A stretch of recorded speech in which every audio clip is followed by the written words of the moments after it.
announcing. Yeah.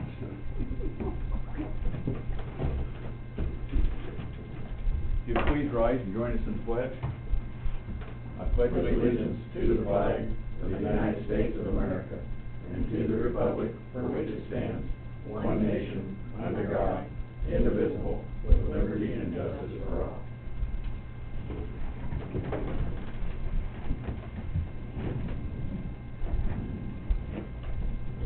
Good morning, Moines County Board of Supervisors, March 31st, 2020. I'll just go through here real quick. You'll notice that at the top of the agenda, there is a phone number or an email address. So if anybody has any questions or public input, please feel free to contact us that way. Are there any changes to the tentative agenda? I have none. I have none. Meet with department heads and elected officials. Terry Johnson, Des Moines County Auditor. Good morning. Just an election update. I am possibly looking and will most likely work on combining the precincts in the city of Burlington, West Burlington, and Split River into one location. The primary is usually a low turnout, but because of everything that's going on, I've contacted the churches. Some of them are okay, but it depends on the situation. Tom, can you unmute that? I didn't unmute. Oh, that's my fault. We'll start again. Okay. I'm sorry, Terry. Yeah. No, I'm sorry. This time it'll be perfect. Well, we're off to a good start. It seems I forgot to mute the speaker, so, let me start again. Are there any changes to the tentative agenda? I have none. I have none. We have an agenda. Meet with department heads, elected officials. Terry Johnson, Des Moines County Auditor. Good morning. Just want to give you a primary election update. We will be combining, or looking at anyway, combining several of the precincts. For the June primary, it's usually a low turnout anyway, but we're looking at possibly keeping the two outlying, Danville, and working at possibly combining precinct PW, which is Pleasant Grove and Washington Township, with Danville into one location, and then Huron, Jackson, and Benton Township into Mediapolis, and then keep those two outer line areas, and then down here around Burlington, combining them all into one location. And so anyway, I'm talking to the Burlington School District to see if that's possible to use their gym as one location, because then we can separate out the check-in and handing out ballots. We hopefully have enough room to spread everybody out, and just have that one location. But that's one of the things that we're working on. And I encourage anybody that wants to vote at the primary election to vote absentee. We will be pushing that. And I'll probably be sending out the request form to all the papers, put in the papers. We'll be putting it online. And anybody that wants a form, they can always call the auditor's office and we'll mail them for them. So we'll be pushing the vote by mail. So I saw that there was a stack of absentee ballot requests on my desk that somebody just set them there by. feel free to distribute. Feel free to distribute. If I can get within 6 foot of anybody. Yeah, drop them at their door and run, so, but. If you fold those in, they have a lot of airplanes, so we can sail them. Yeah, if that works, you can airmail them into somebody, so.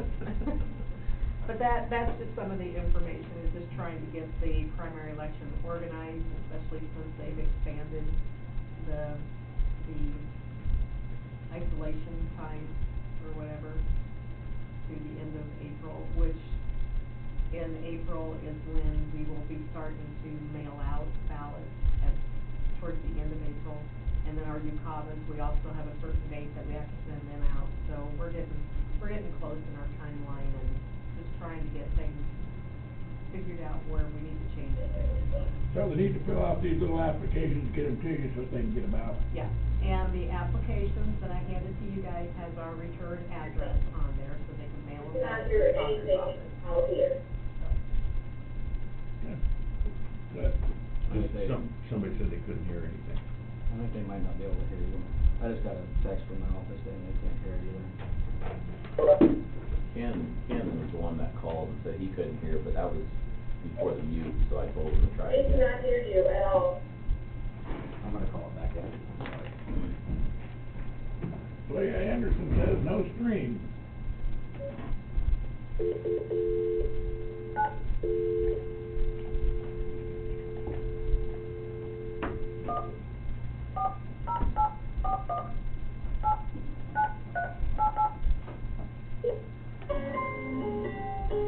Welcome to WebEx. Enter your access code or meeting number followed by pound.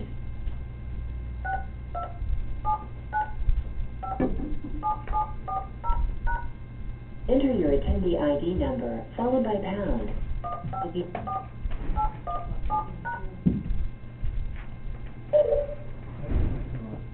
Testing, can you guys hear him now? Testing. Can you hear us now?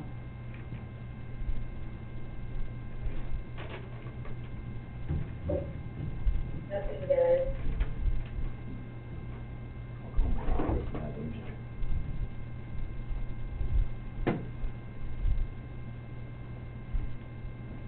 Too many electronic meetings. The EOS is using Zoom. That's which I don't have a microphone or a camera on my computer, but my name comes up and I use my phone for. You can also do it on your phone. We did it with the. Julie can hear. In my office. Can't she? How about Gina Hart, can you hear? Julie's on YouTube and she can hear. Oh, but what about the WebEx meeting? What about WebEx meeting? Gina Hart, can you hear?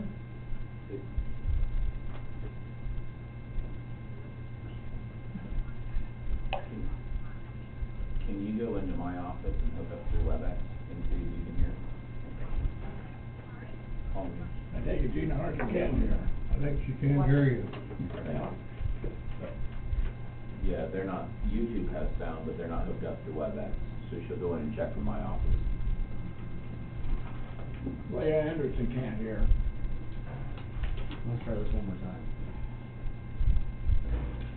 I got a new meeting ID, so I'm gonna try this.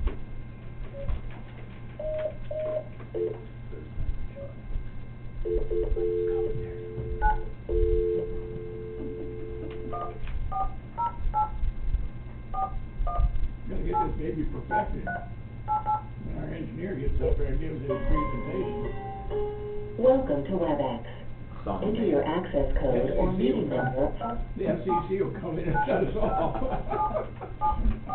Our viewership will go to an all-time Enter your low. attendee ID number followed by pound. You guys hear us okay now? Gina, can you hear? Okay. I can hear you. Okay. Now we gotta get Tom. I guess from here on out, I'm gonna have to test and make sure that that's the same thing.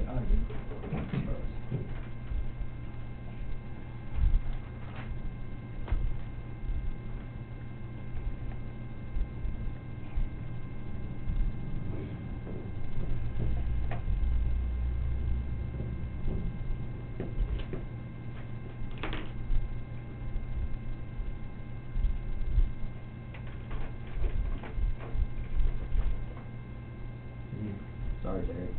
That's okay. Stop it. Well, last week I watched the stream and then just called on my phone, and that way I could take my phone and listen if I walk away from my computer, so.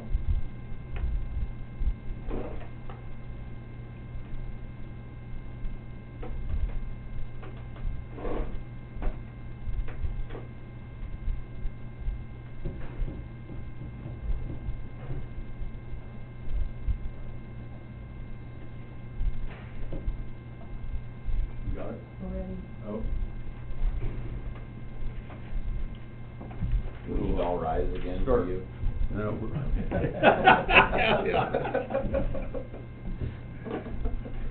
Okay, meet with department heads, elected officials. Terry Johnson, Des Moines County Auditor. Can everybody hear us? I'm gonna assume that's a yes. Yes, we can hear you fine, Tom. Thank you. Terry Johnson, Des Moines County Auditor. Okay, I'll give a June primary election update one more time. We are looking at, combining a lot of the Burlington precincts into one location, and we'll keep two outlying locations, Danville and Mediapolis, and we will list all of those when we do the official publication for the election. But, we are encouraging everybody to vote absentee if possible. We'll have the forms available online, and if anybody wants to, call the office, we can mail them the request forms, but we're just trying to encourage as many people as possible to vote absentee for the June primary.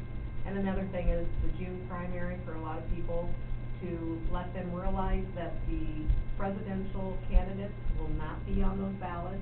We did that at the caucus in February. And then also, you have to designate, Democrat or Republican whenever you request a ballot. Because this is gonna have all the Democrats, we'll be narrowing that down so that we can decide who's gonna be on the fall ballot, on the November ballot, same as the Republicans. So when somebody requests a ballot for the June primary, they need to designate Democrat or Republican, and if everybody would just push the vote by mail, we'd appreciate that. Okay. Probably a good idea. Yeah, it'll be a good idea. Like I said, that's why we're combining a lot of the precincts just into one large location, and hopefully have plenty of room to keep the 6-foot distance between everybody. So, if that's still required in June, so. Thank you, Terry. Okay. Brian Carter, Secondary Roads. Good morning. Just some quick updates. The contract rock haul is ongoing, should wrap up in the north half of the county today, and won't start up in the south half for maybe a couple weeks. Working on bed docks for Upper Flint Road and Stars Cave for the two, well, Stars Cave is just a concrete intersection. And I've got the plans here to get your signatures on after the meeting. So, and then we're also working on bed docks for T29 for the bridge on Highway 99. So, maybe looking at a late April letting. I'll have to get with Colin, because we'll probably have to stream that. Looking for doing 2 of those on the last week in April, and the Flint Creek Bridge maybe the first week in May, like April 30th and May 7th, something like that. So, got some work to do to get to that, but that is something we're targeting, to, just so you know. The DOT has closed Plank Road at the intersection with Highway 61 as part of the paving project. So we knew that was coming. We don't have a time frame right now. So we sent notices out and did a press release, and it's their project. So we'll see where things go from there. This is not our office, but I wanted to pass it on. The DOT is going to do a bridge deck overlay and some other work on the river bridge here in Burlington this summer. And the project will start April 6th, which is a little later than they had planned, so the contractor will start up work, and there will be lane closures pretty much through the entire summer. It's a full season construction project. At no point will the bridge itself be closed unless flooding causes problems on the other side of the river. So, beyond that, the bridge itself will be open, but it'll probably be just one lane at times. And there will be quite a few ramp closures along the way. You're just gonna have to pay attention to the signage. I believe, if I understood right, that the on and off ramp here on the southwest corner of the bridge is going to be closed right off the bat.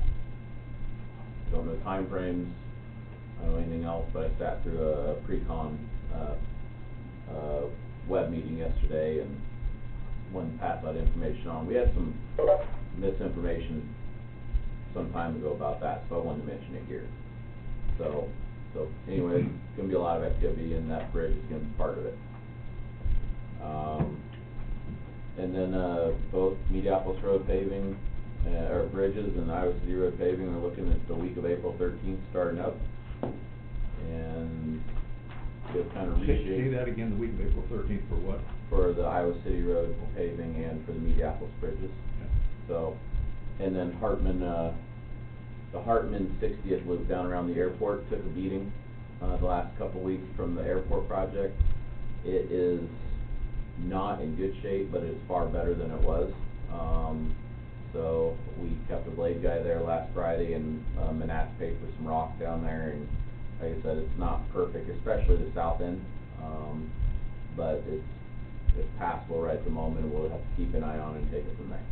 So that's kind of no man's land. The city's down there, we're down there, you're in and out of the city limits.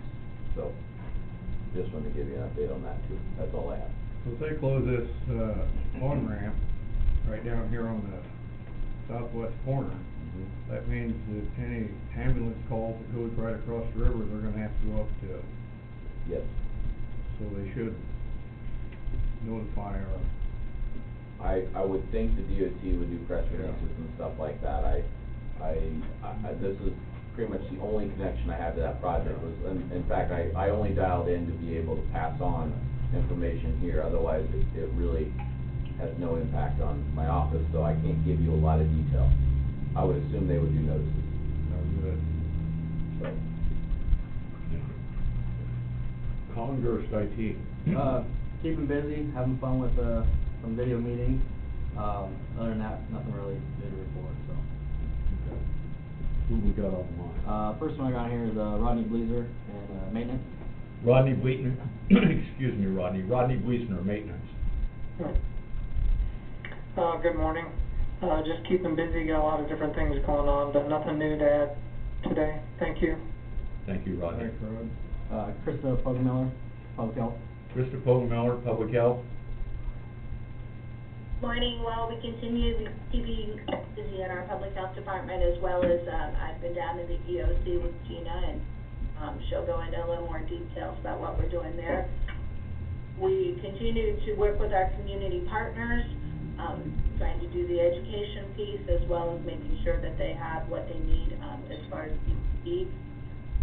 So definitely want to reiterate, still the same message, for our community people in our community. Please stay home when you're sick. Make sure you're hand washing, covering your cough, and maintaining that social distance. I don't think we can reiterate that enough. I know it's been quite a while that we've all been staying home, but it's so important we continue to do that. Thank you, Krista. I know you're busy. Thank you. Thank you.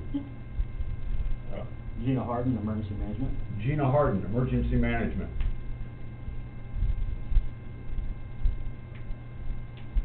Good morning. Good morning, Gina. It looks on the riverside, on the Mississippi riverside, it appears that the river is going to crest today at 17.8, with just under major flood stage, and then start working its way down. So we hope that continues that process. Not a whole lot of rain, etc. National Weather Service does include 24 hours worth of predicted rainfall in their forecast. So we're still maintaining our watch over that and hope that continues on its way down. So would you like my COVID update now, or do you want me to wait till the agenda? You might as well go. Well, let's wait. We'll do that in a little bit. One thing while you're on the, did you hear what Brian said about the resurfacing the Mississippi Bridge? I wasn't sure which, where that was located, so thanks for that clarification. That's the Burlington Bridge from, on Highway 34 going across the river. They're going to resurface that starting this spring, most of the summer, so there'll be lane closures.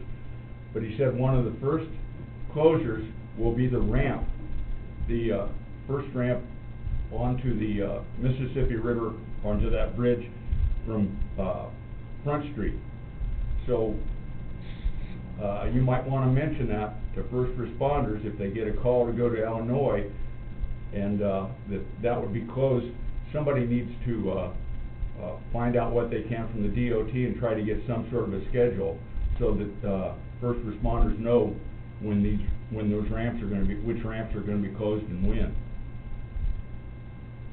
Okay, I will check into that and find out. Okay. Thank you, Gina. Right. Ken Hyman, CPC. Ken Heinman, Community Services. Oh, yeah, this is Ken. We have some contract meetings this week. I know Tenco and Optimate, we're gonna meet with them over Zoom, on Friday in the morning and afternoon. So, I guess that's the main thing right now. Thank you, Ken. Jackie Myers, Clerk of Court. Jackie Myers, Clerk of Court.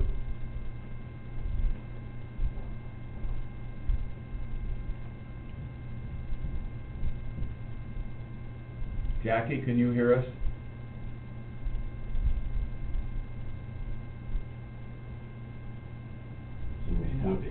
We'll go back to her. Janelle Nally, Treasurer's Office. Janelle Nally Longquist, Des Moines County Treasurer. Good morning. We're keeping busy processing motor vehicle and property tax mail, and just a reminder that property taxes are due today. Governor Reynolds' proclamation didn't alter or otherwise change the due date, but it did, however, suspend any interest or penalty for payments received from April 1st to April 16th. So just a reminder, payments can be made online at iowatreasurers.org or by mail or the Dropbox. Other than that, I think that's all I have to report. Thank you, Janelle. Natalie Steffner from the Recorder's Office is on here. Natalie Steffner, Recorder's Office.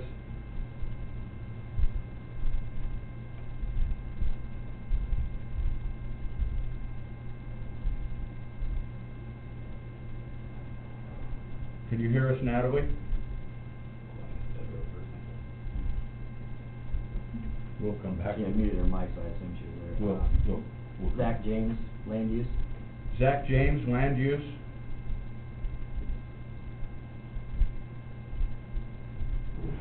Can you hear me? We can. Good morning. Good morning. I did it right this week. Attaboy. Yeah, thanks. Couple quick updates. We did have our Board of Adjustment meeting, last week. We did, via Zoom, and, worked out pretty well. All our members were able to call in. We had some members of the public that were able to call in, so, everything went pretty smooth, and that worked out well for us.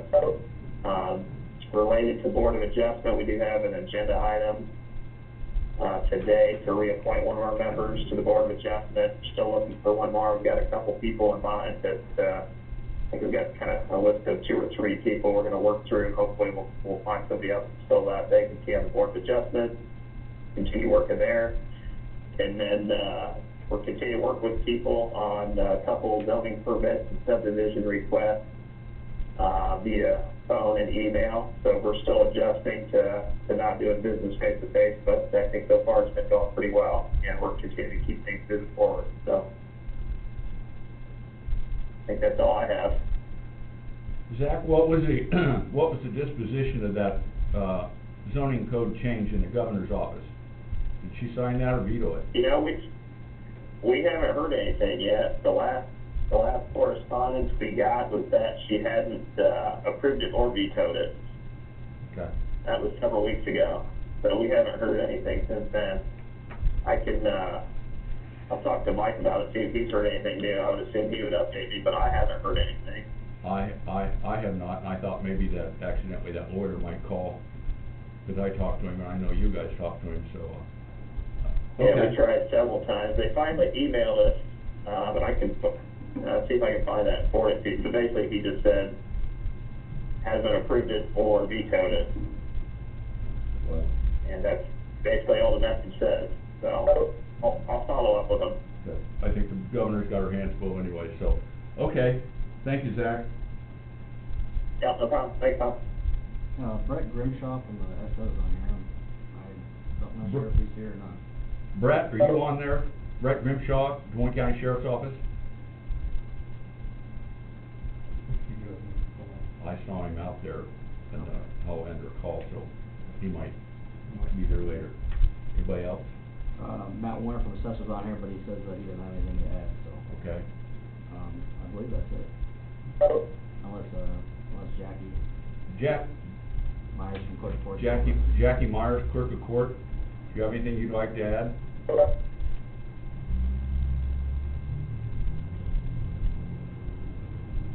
Natalie Stepner, Recorder's Office, do you have anything you'd like to add? Nope, I don't have anything to add, thank you. Thank you, Natalie. Okay. COVID-19 update. Gina, do you want to fill us in on that? Sure, I can do that. We still have our virtual EOCs open. We're open Monday through Friday. We have been taking weekends off, still coordinating with each other via email and text and phone calls over the weekend. So far, that seems to be going really well. We've set up various meetings with local elected officials, emergency responders, and do that at brief town.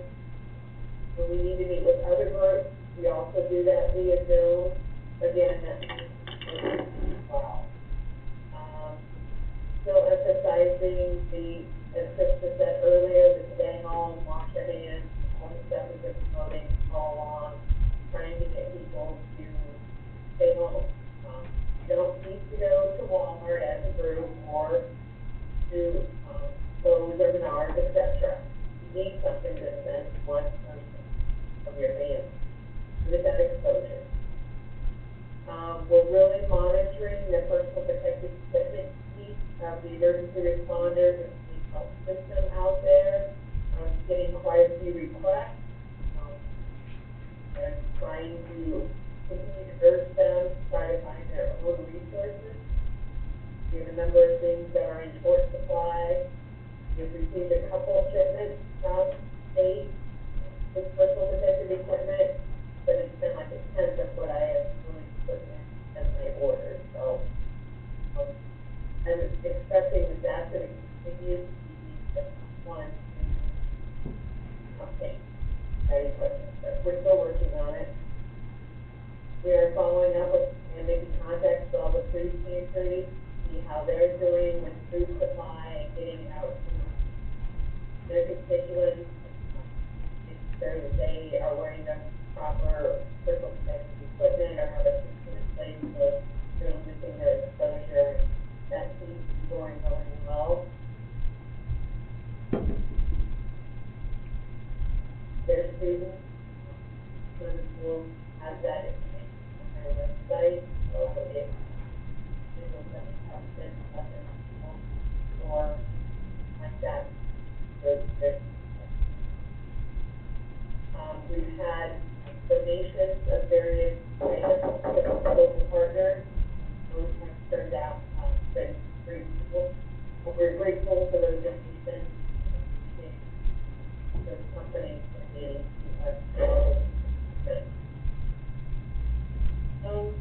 I think in general that's it. For me, during this whole response.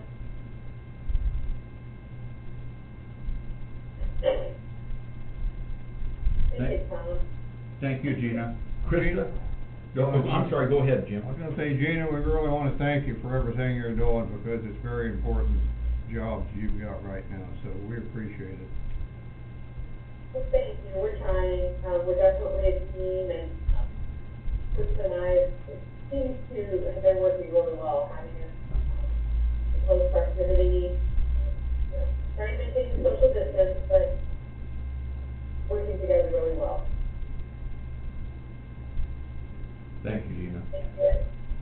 Krista, is there anything you'd like to add? No, I just want to reiterate, like Gina said, thank you so much for the community has really come together. People are volunteering things. People may have N95 masks at home they call us, and businesses the same. If they have extra PPE to spare, they've been calling, so very much appreciate that. And do also want to kind of reiterate what Gina had said about the schools and meals. Burlington schools are providing meals at Burlington High School and at North Hill from 11 to 1 every day, and they get 2 meals in each container that they receive. Also, all the schools are providing meals, so I encourage everyone to check out the websites. We want to make sure the students that aren't going to school are able to get some meals. And then they have a food pantry, which is at James Madison, and that is open every Wednesday from 3 to 6, and you don't have to be a student or a family member of a student. That's open to everyone. So just want to make sure that if people have questions about resources, to reach out to either a local health department or call down to Gina's office. We're definitely there to help with those, you know, to make sure people have resources and meals. Krista, how about the respirators we hear about so much on the news? So, so we have the N95s, and we do have some N95s here, as well as ventilators. So they've recently started our regional coalition, which is the Regional Coalition Medical Management out of RCMM out of Johnson County. And so what they're doing is monitoring to see amongst these 17 counties that make our region service area 5, how many ventilators we have. And at this point, there seems to still be an adequate amount of ventilators available. Since we've not had near the situation that other states have had, we're still in good shape, and that's the reason we keep reiterating, please stay home when you're sick. I mean, if people do the social distancing, wash their hands, hopefully we won't get to the situation that we're going to be short on ventilators. Krista, Yes. I had a meeting, and it was brought to our attention, it was an early childhood meeting, that the Cedar Ridge Winery up in Swisher, which is a little bit north of Iowa City, is making hand sanitizer now, and they're selling a 5-gallon bucket of it for around $200. So, if it ever comes to the point, I just wanted to put that information to you.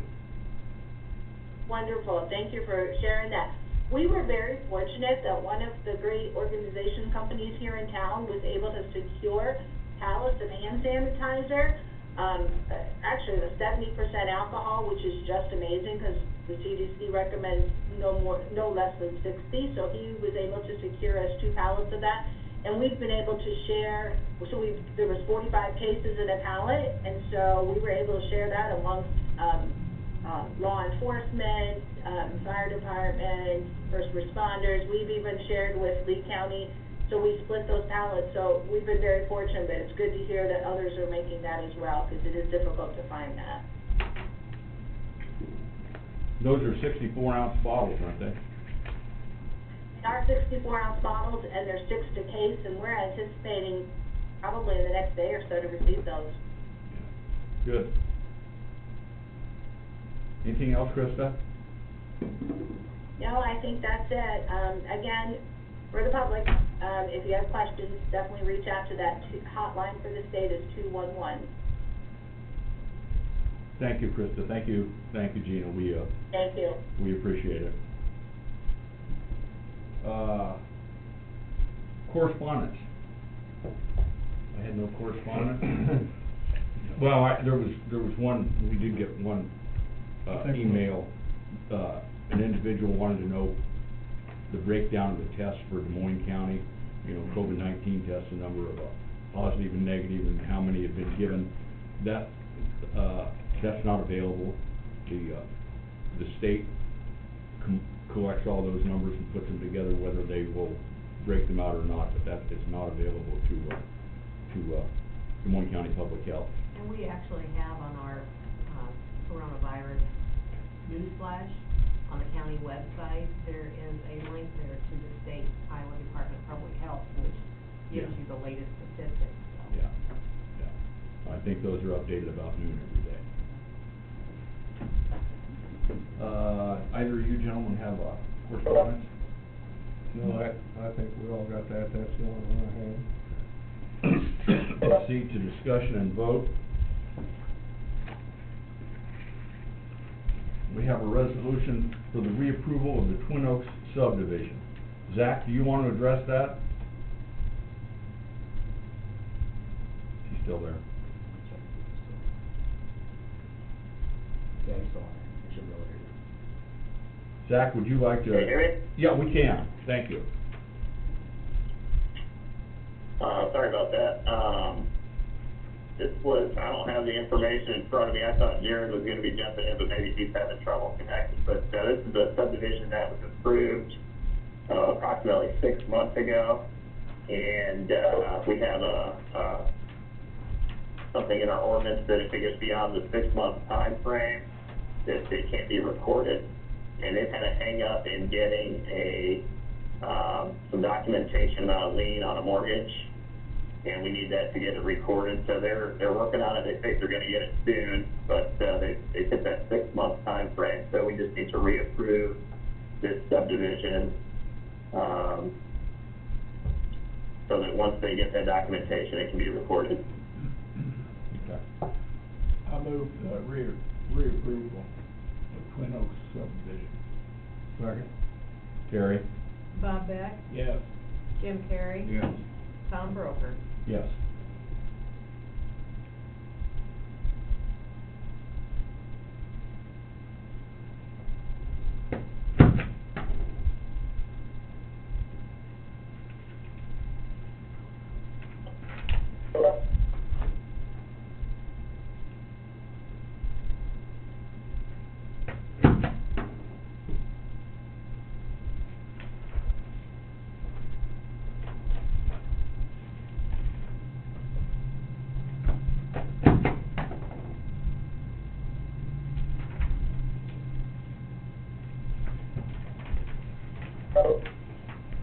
Here we have a resolution supporting territory to be annexed by the city of West Burlington.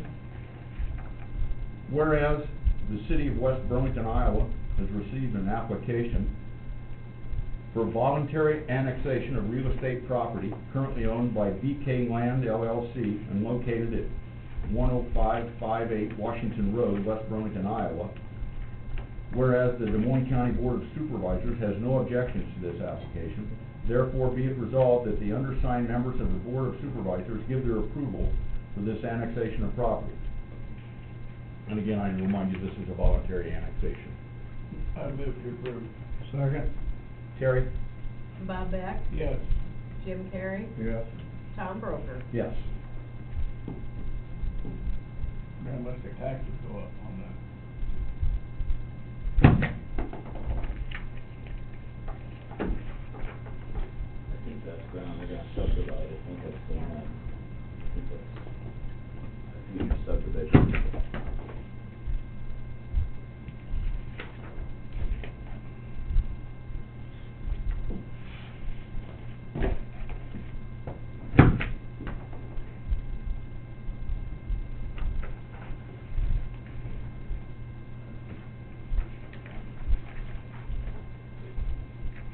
We have a Class C liquor license for Fat Annie's Tap in Augusta.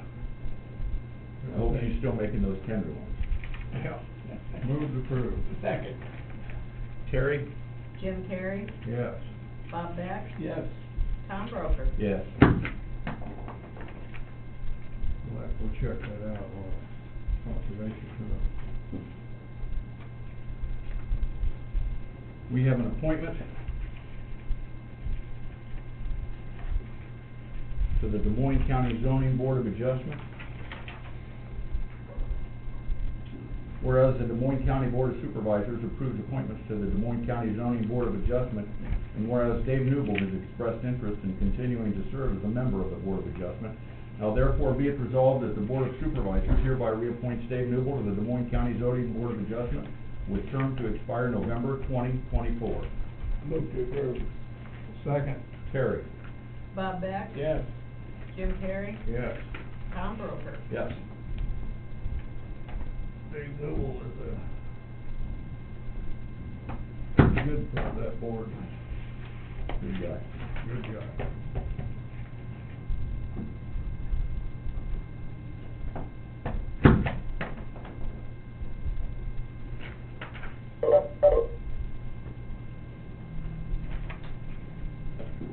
We also have an appointment to the Board of Health, an interim position.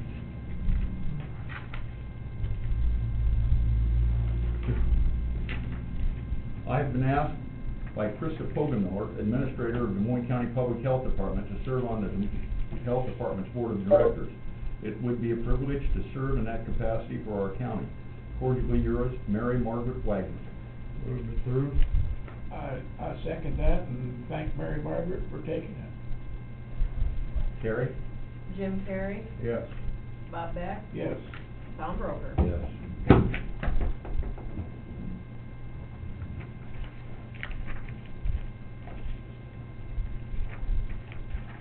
Discussion of the rural resident cleanup.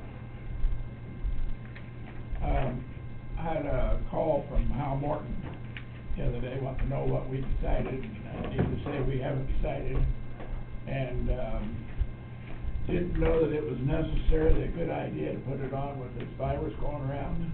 Because when rural residents come in, they have to show paperwork, and there's a lot of shuffling going on person to person, and the landfill did not want to let any of their, expose their personnel any more to the virus than they have to, if they are still open for business. And he did comment that he said things are picking up out there. It looks like people are already cleaning up.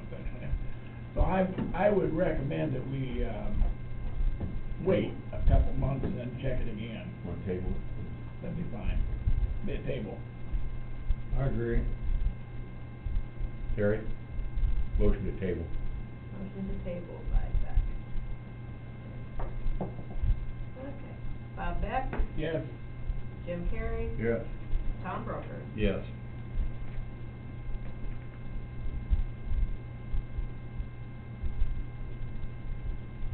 We have a personnel action for the Correctional Center. Austin Dunham, full-time correctional officer, a 24-month step increase.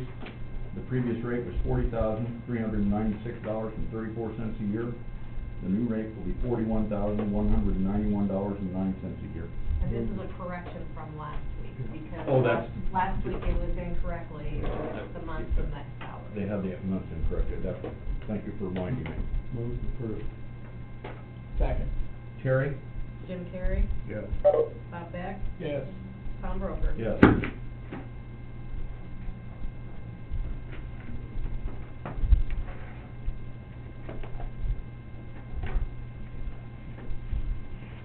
We have reports of the Southeast Iowa Riverboat Commission. Incidentally, I believe they shut the casino down. I was listening to the radio this morning anyway, so the cities, Burlington and Fort Madison, they get about $40,000 a month from this. Counties, Des Moines County and Lee County get about $2,000 a month for us. So the 2% from the February, we will be getting $2,120.24. So I suspect that income stream will dry up to a degree here shortly. Anyway, we also have reports for the recorder's miscellaneous receipts for March of 2020 and the jail statistics for February of 2020. These reports will be on file in the auditor's office and available for public review.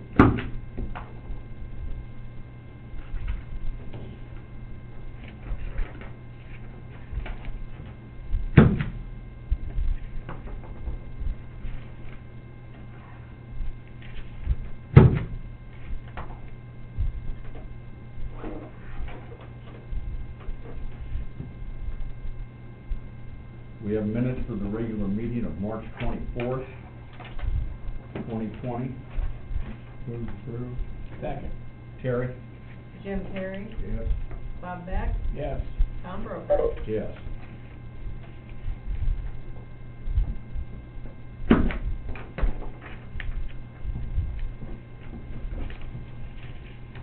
Is there any other business?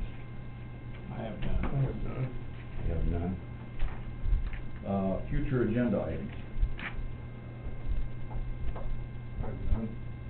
Committee reports. No committees.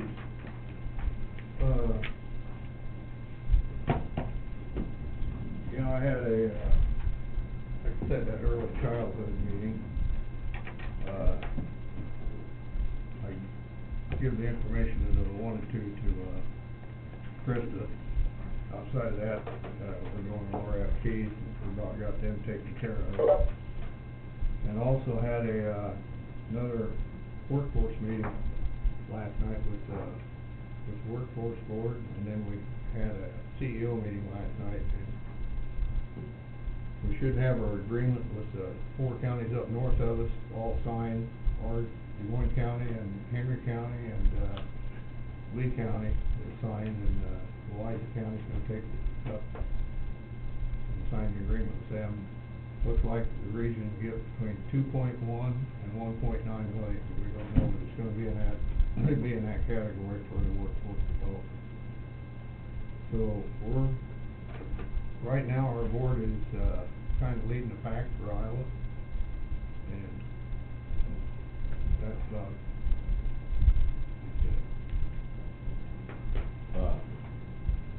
I've been attending electronically the meetings of the Emergency Operations Center with Gina and Krista and some members of the Emergency Management Committee and some others to get a report each day from Public Health and Emergency Management and Great River Hospital, all on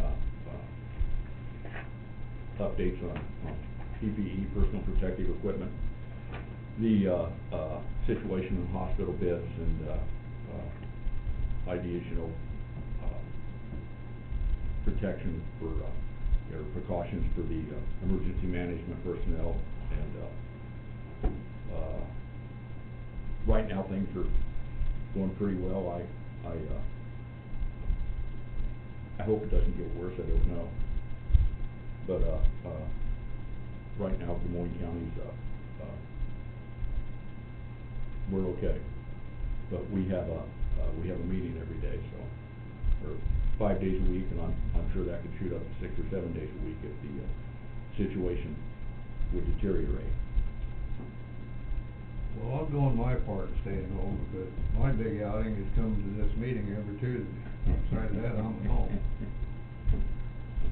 I did go to Dairy Cream the other night. Everybody was pretty well at the 6-foot distance until a carload of kids come in. And that kind of, Yeah. should say young adults.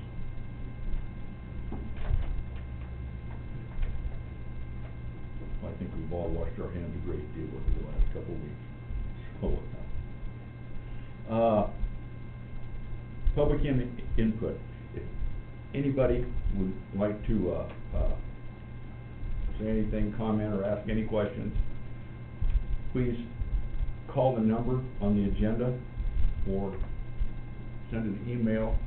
Bob, you've got your iPad open, and we will be here. We'll sit here for 2 minutes and wait if anybody has any comments to make. And if someone makes a comment, at the end of that comment, we will wait another 2 minutes. So if you have anything you'd like to ask or comments to make, please call that number or email that address.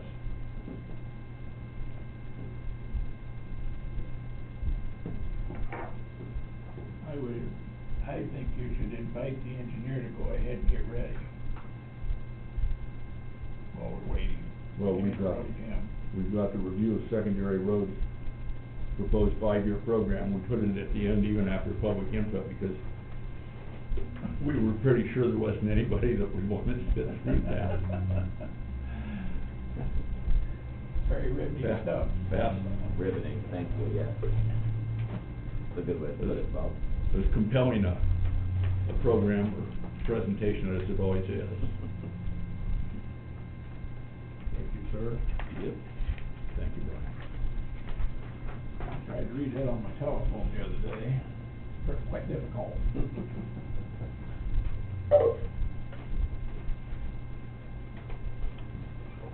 people hanging up because Mr. Carter's passed the papers out. That's why it's last.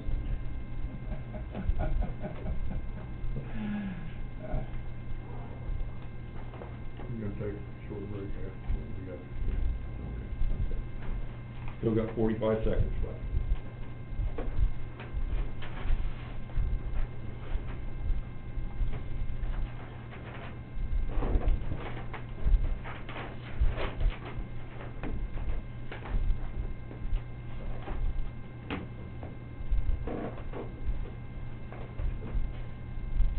We're gonna have to run this timer against another, just a long 2 minutes.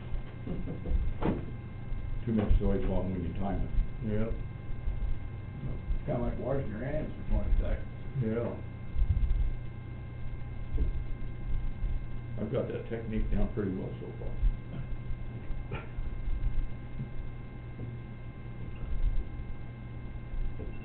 There we go. Okay, 2 minutes are up. Thank you all for your attention. You're more than willing to stay tuned for the 5-year roads program, but other than that, thank you, and be careful. We'll take a couple minutes. Okay, we'll take a 2-minute recess here. Do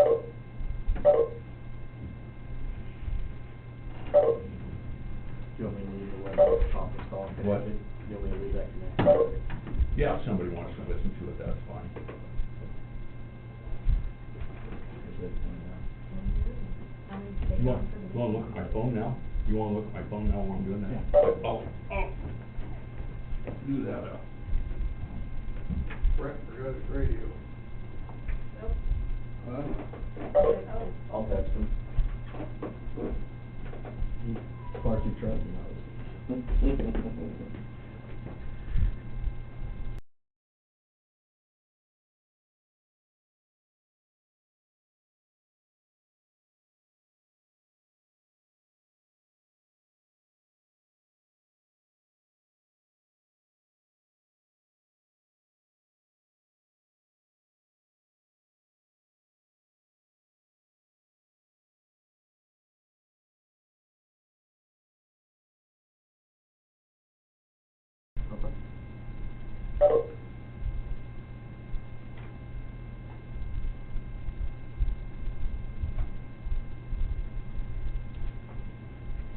If you want me to, I can put the draft on there, or have another news flash on there, something.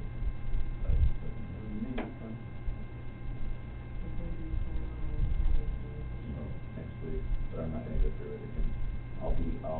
I will probably attend just so that I'm here if any questions get sent over. But I don't intend to go through it again. That will be April. Unless you should see it.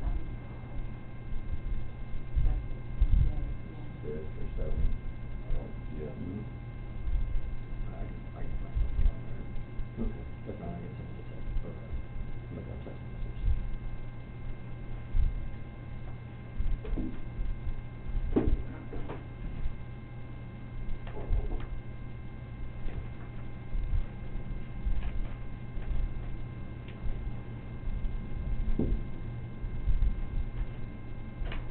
Yeah, I'll have Julie send you the stuff for the agenda, but I will. Okay.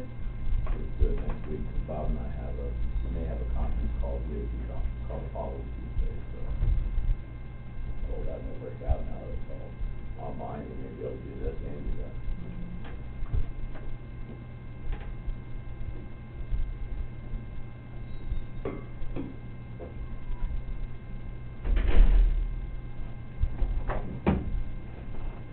Yeah, I noticed yesterday they were closing off Place Road, and they were taking through today, and they had all the concrete pulled out. No, yeah, Moines already, good. and then they're doing all the patching on 61. Yeah, that's the place to avoid. Yeah. I'm pretty happy we started our project before they started theirs, to get everybody trained. That being, because I figured if it was the other way around, we'd have car after car trying to go that way. So are they going all the way from, right now they're starting just south of the Jacksonville Road and probably just to where the old school house is, or is north of Iowa City Road. That's the stretch that they've been working on. They must be moving over to the west side of the highway today. Where? Oh, they must be doing tunes or something. They're just doing like little strips on 61. But up there working up north too? Mm-hmm. Is it just DOT? Is it orange trucks? No, it's. Oh, so they're doing some sealing up there too? Yeah. I didn't realize that. They're doing all that. taking out and replacing with concrete. So they're doing actual patching then? Mhm. Okay. I didn't know it went that far north. I haven't been north on 61. I knew that they were working in Burlington. I figured that's what you were talking about. No, it's south of the Dodgeville Road, oh, right before you get, what's the next road, 170th? Yeah, I don't know how far they're going. Yeah. I don't know the scope of that Yesterday, project. it started there, and then it ended, just before you get to either the little school building or right south of that. And then today I got through before they even started. They were just putting up their signs and stuff this morning.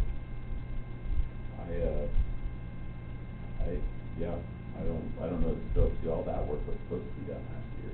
Oh, okay. All of it. The contractor is so far behind now, they didn't start to this year. Like, I don't know how they're handling it. They were actually out of working days before the end of last year. They didn't start. So I'm not sure.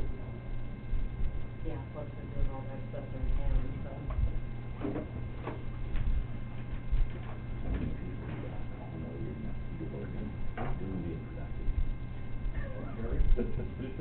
In other words, you're just, you just hang out and make sure that. Yep, if anybody, if you know of anybody, Always or, be ready. you don't have to take them, you can only take a few if you want. Well, no, to do the rest. that's fine, I'll probably take some. I just figured, if you do run into somebody and you're 6 foot away from them and they ask, you can't. Jim, do you wanna sign some papers? Yeah.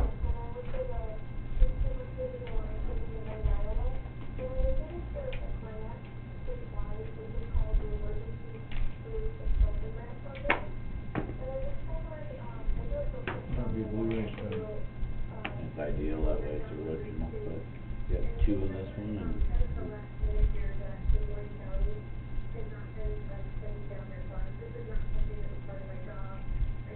Here. Two on that one and two on the next one.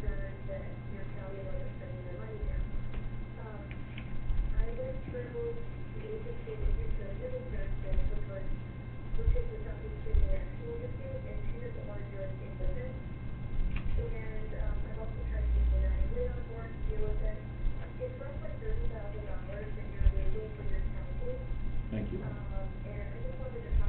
Give the lid. Hmm? Give the lid. Would I have to wash my hands again now? Touching your pen? You're the one that grabbed the lid.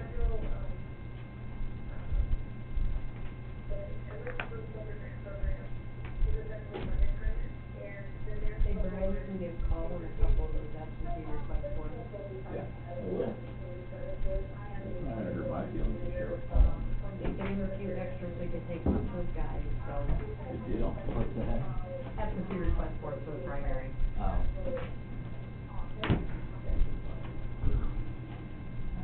Colin, I'll tell you what, I'm gonna give you half of them.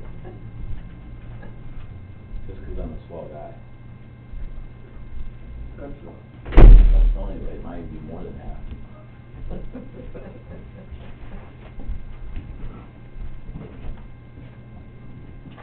You'll figure it out, Colin? I hope so. Oh, what was it, what, I'm sure it was something I did to screw it up, cause it always, before it opened everything. I think the first time it timed out, and that's the reason why. And I think the second time when I called back in, I think I typed the wrong number. No, I'm at my phone. Oh, I'm re-downloading your Office on your phone. Oh, It'll okay. just be a minute. Okay, thank you. My battery keeps crashing. Just, phone just dying? Yeah, it'll have 90%, and somebody will call you and boom. Zaps it completely. I know the cell phone companies like Verizon have been having a lot of issues lately with, their lines, and I know when your connection kinda drops out and comes back, it eats the battery quite a bit faster, so. 10 seconds. Let's go. It shouldn't be that bad. Okay. I know everybody online's been waiting for this. We have the Moines County Secondary Roads proposed 5-year program. All right. Brian, the floor is yours. We will, this is a bit of a hybrid of what we normally do. Normally, we obviously take an afternoon for a couple hours and go look at projects, but with everything going on, I think this is the best case scenario. I think you guys will be aware of a lot of them. There'll be a few new ones in there. But this is a chance for everybody to kind of hear it online if they're paying attention or interested. And this just sets the course. Obviously, the course changes. I see one big course change, or not, maybe not big. I think it's just a matter of time to figure out, but I think we're going to see a funding change with people not driving. Oh, well, that's true. And local option sales tax also. Yep. And not to interrupt, from what the governor gives an update daily, that automobile traffic is down quite a bit over the last year, but truck traffic is virtually the same. Yeah, the last statistic I heard it didn't come directly from the DOT, but secondhand from the DOT was the last 4 weeks or month or roughly some time frame that the revenues on the fuel tax side of things were down about 40%. Which makes sense when people are following what the experts are saying, is to stay at home. And of course, there's no school. I know I'm not paying for gas for a couple kids driving back and forth, so it changes things. So, you know, that's one of those things. Those dynamics change both now and other stuff. So, but let's go through this. I'll keep it moving, but I'm going to rely on you guys to ask questions. It doesn't seem like much of a life, but I kind of live this year round, and so you guys ask a question if you think that somebody listening in might not know what I'm talking about, I guess. So I'm going to start off first page. Flint Creek Bridge, that would be the one on Highway 99 we've been talking about for years now, literally years, 5 years, 6 years, maybe longer. This is the one by Case. And this is in here more as just a constant reminder to everybody that it's coming. It is being paid for through a bonding process. That $3.4 million, we hope that that's maybe 10 to 15% less. But you know, until you bid something out, you just don't know, especially on a structure of this size. And you did mention you're looking somewhere maybe early in May. Yeah, I'm thinking right now May 7th.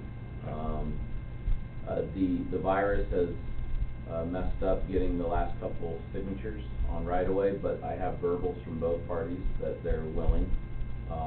It's just Case has changed their entire way of doing business, and so like I said, I have verbals from both. We will likely, it's a rarity, but we'll probably bid this project possibly without those last 2 signatures. But like I said, both of them have said that they will sign.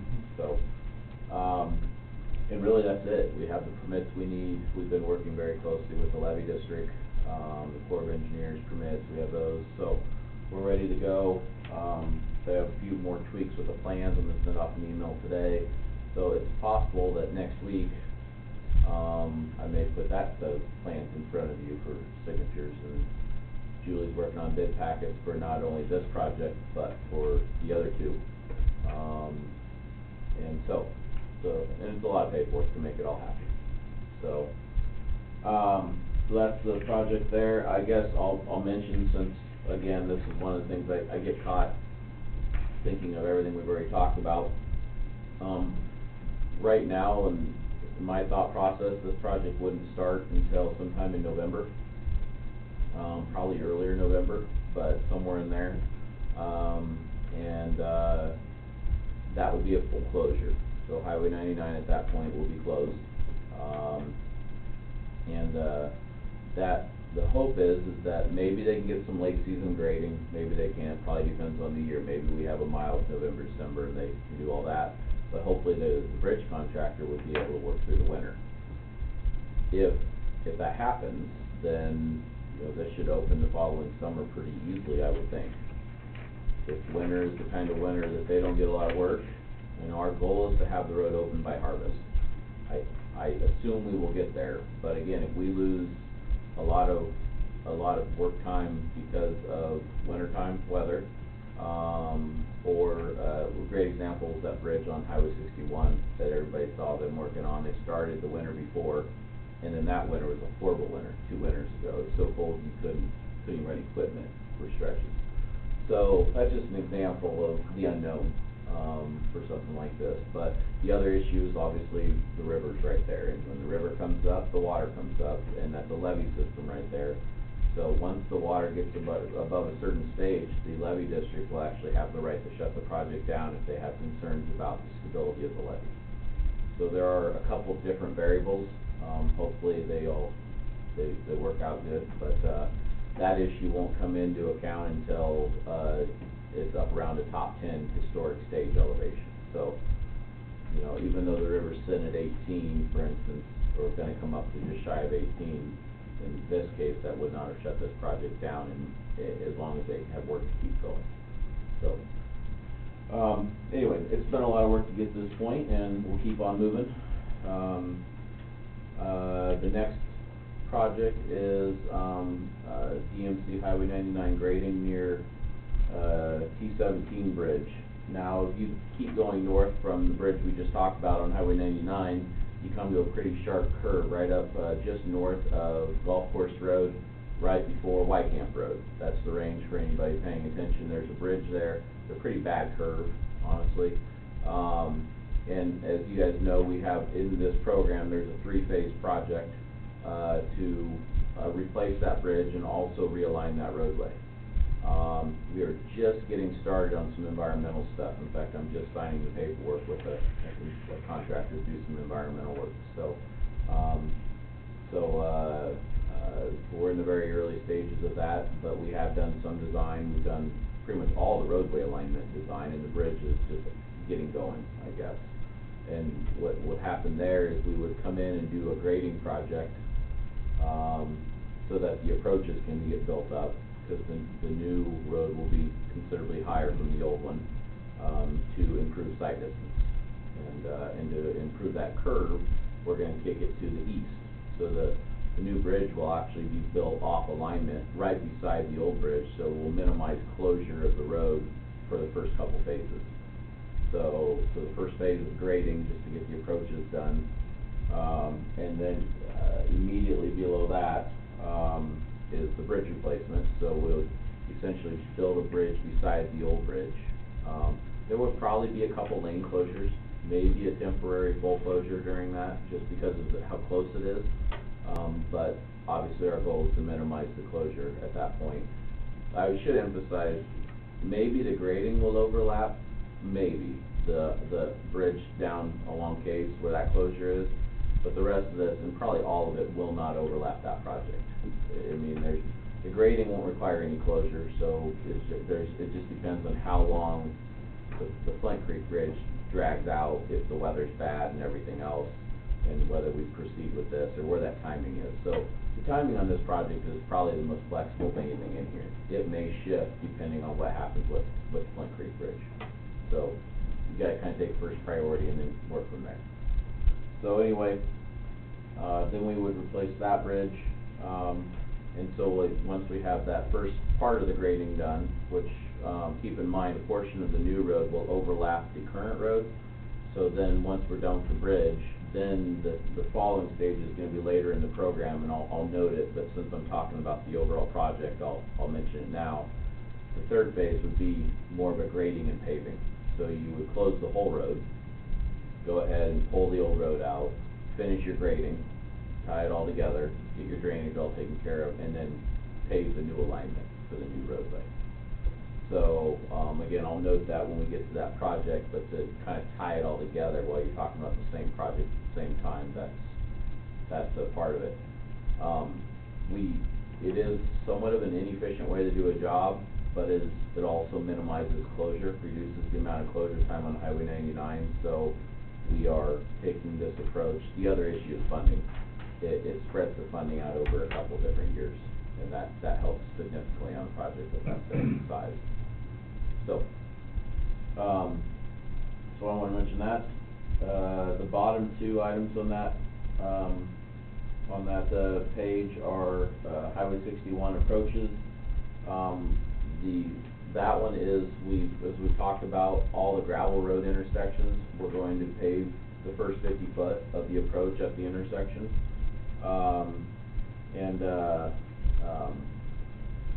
So, those are the DOT's gonna do it as part of their project. In fact, they've already bid some of them, and we'll just pay the bid prices.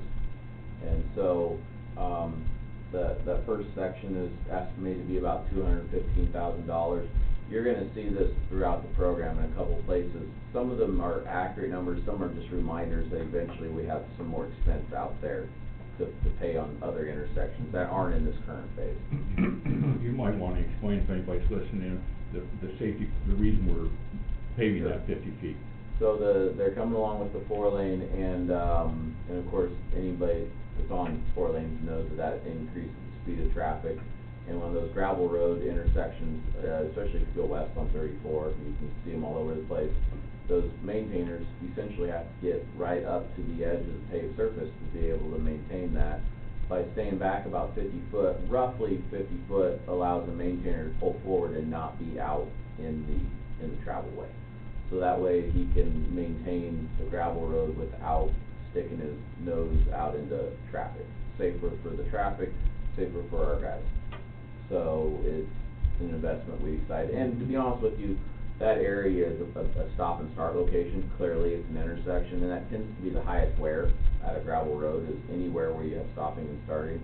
So it does also remove an area where you tend to fight potholes and rough areas. So it kind of is beneficial a couple different directions, but the safety is probably the biggest thing. And so we're gonna, as long as we can afford it, we're gonna try to stick with that approach all the way north and south in the county. And then the bottom item is intersection lighting. I haven't done a full evaluation on this. This is just an FYI that this is coming. Some of the new once they get the new road paved, get everything tied the way it's gonna be, some of the current intersection lights, we have lighting at every paved road intersection on that segment. The only one we do not have lighting at is Seven Ponds Road. And the only reason there's no lighting there is because there's no electricity there. The electricity is too far back to justify running it just for an intersection light. So some of those will need to be upgraded and moved and replaced because the new intersection will move far enough away that the current light won't fit its purpose, which is the lights aren't there to light up like you see in town where the whole block is lit up or whatever it is. It's really just a destination light. It's something that as people are coming down the highway, they can pick out, they get an idea of where they're at as far as that paved road intersection. And so it's not so much a security thing, maybe not even a safety thing, it's probably just more handy, I would guess, for the traveling public. So we'll evaluate which ones need replaced, which ones don't. That is not something the DOT pays for. They don't take them out and they don't replace them.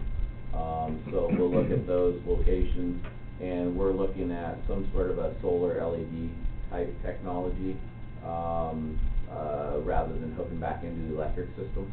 And so kind of looking at our options, not real serious at this point, but when the time comes, we'll put together some sort of a bulk project and have new lighting put in where necessary.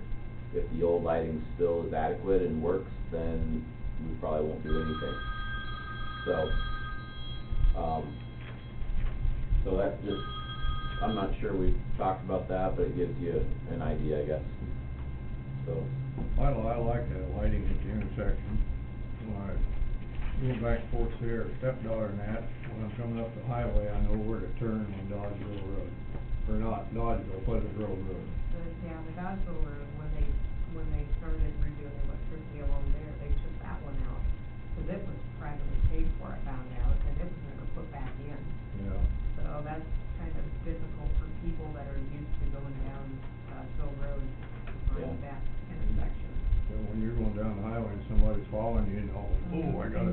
always- time on your yeah. brakes, that's a safety issue. And so, one of the things we'll look at is all those paved intersections. Yeah. It'll either be on one side or the other, it won't necessarily be on every single side, it'll just be something that, when you're local and you know what you're looking Yeah. for, it will just be something you can look for and you'll know, okay, over there's gonna be a light, or over there's gonna be a light. So, obviously, with a 4-lane, you may have to look a little further, one way or the other, because everything's wider, but there'll be something. And, so, yeah, people get used to them. Yeah. And there've been people, Seven Ponds, I've had requests from the time I walked in the door at Seven Ponds Road about a light there. And I don't have a problem with it, it's just, well, back then, the LED technology and the solar technology really was non-existent. And so that's come so far that will be an intersection we will likely go ahead and light. So, anyway, that's what's going on there. Second page then. This is one of the projects you guys are gonna sign plans for. Upper Flint Road PCC paving. We're gonna go ahead and get this out for bid. And the only reason we're kinda looking at this as a rush, we're gonna force this work to be done before November, or sometime in that time period, is because, this route across here becomes part of the detour route when the Highway 99 bridge starts. So, and we can't afford to do the whole thing. I mean, it probably, the whole thing probably needs it, but the east end is significantly worse than the west portion, or east half, the west half kind of a thing. So, we are, since you're signing plans, you know we're darn close, and so we're gonna toss the project out here in late April for a bid, and assuming everything comes back competitive, we'll hopefully get a contractor to get in here and do that work and wrap it up. It's pretty straightforward, there's already a paved road there, they'll just basically take it back out and put a base down and put it back, similar to what we're doing elsewhere.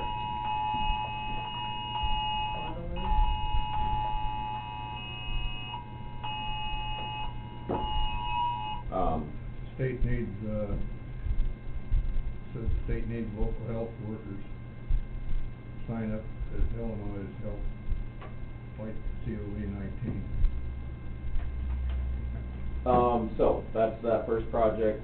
That estimate's a little old, I think our engineering estimate's a little over 500,000 now. And this is gonna be like any other concrete job these days, if we get the kind of competition we've had, that number will come in under that.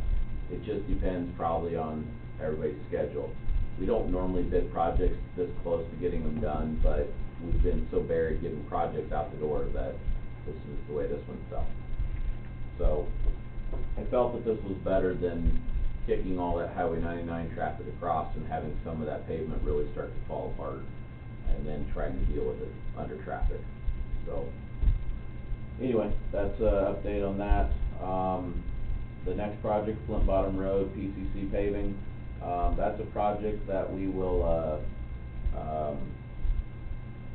we're in the process of putting together. It is not a completed project yet. That's two different segments. If you wanna see roughly where they're at, you can look at your map and see the two red segments on Flint Bottom. It's more or less there's 9/10 roughly of a mile out towards Beaverdale, from the Beaverdale intersection, really to the first bridge there, Tager Bridge, Sourman Bridge, whatever you call it as a local. And then the other segment is on the east end from the intersection we did a couple years ago. So from the Flint Bottom North Gear intersection to the north. About 9/10. So, and that is truly, if you drive that road, the worst of the whole road is both ends. That leaves about a similar length segment in the middle that is still in adequate shape. So, and we can't afford any more. So, we're doing that as a combined project. That's a big project for us. That's almost 2 miles of paving. And it's curb and gutter through a lot of it.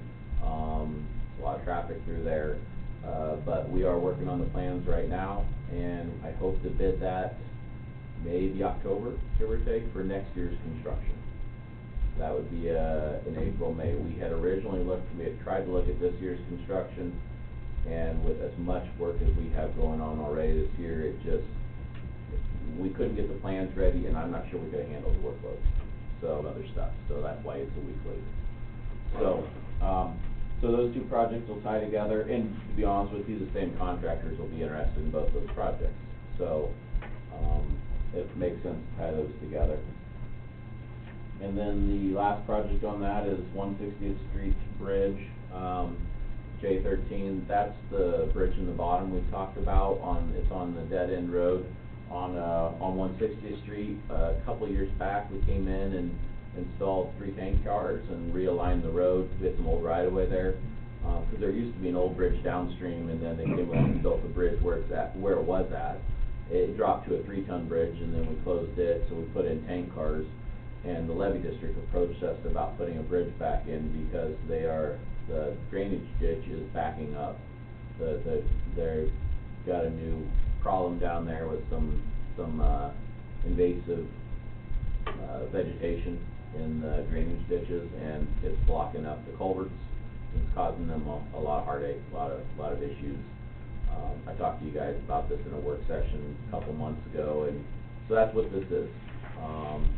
If we don't have any use or any purpose for those tank cars, which I'll say right now we don't, the levee district has agreed to purchase those tank cars back from us. And that was really the biggest expense of that project was, I think we spent $30-some thousand on those tank cars. And they will help us also with their equipment, get those in and out, because those are very, very heavy, and it's not an easy task.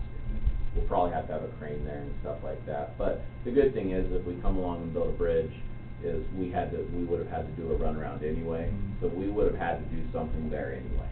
So it's not a lot of loss there. So, it's nice that we can work with the levee district. Yeah, and they're good to work with, we have a good relationship. I'm sure neither one of us quite gets everything we want, but we do get along well. So, third page there, and this is still the current year, but I do want to mention the very top. This is the rock surfacing. As you guys know, I put pinching rock in every single year. If you guys are supportive, I want to double down, and instead of doing 75,000, I'm going to bump that to, I'm going to double it up. I'm going to go to 150 and try to do twice the mileage. I think the projects we've done, you guys have seen a lot of them. I've shown them to you when we've done them. I've shown you to them afterwards, shown them to you years later. Bluntly, those are some of our best roads that we have, especially in the long term. And we've hit the worst of the worst. The ones we have left, I mean, there's still some that we need to be really aggressive on, but some of them we don't have to be quite as aggressive. Maybe we can cover a little ground faster. These do take time, and they take resources away from everything else we're doing. So right now, going into it, I'd like to try to double up and commit twice the money to it. This is one of those things where if our revenue drops, I may backpedal and not, back off that aggression. But as long as you guys are supportive, I'd like to put some more money towards it and try to do more mileage and see how it works. So. As long as it works in your schedule and you can fit it in the budget, I don't have a problem. And those are the two, I mean, in an average year, I don't think the budgets, I can make the budget work, we'll just work around it. It's probably scheduling in an average year. This year coming up, it might be both, but we'll figure it out. Them roads are really good. I've drove on a lot of them since you pinched them there. Yeah. They get rid of the water. Yeah, our number one complaint on those roads is that they're too steep after we do it, but after a year or two of settling out, they really level out to a pretty good situation. So, so that's kind of that's one of the things I'd like to look at. We roughly estimate 5 miles a year is what we get with the original 75,000. So in theory, this would take it up to about 10 miles a year. And we're also looking at some of that. So we would commit some of that rock on the south end of the county. Traditionally, all that rock has been committed more towards the north end because the quarries on the north end service probably 80% of our county. So So it would probably give us some flexibility to start looking a little bit more towards the south end, more like south of Highway 79 with some extra resources too. So, guys are looking at Jimtown, a couple roads like that, so.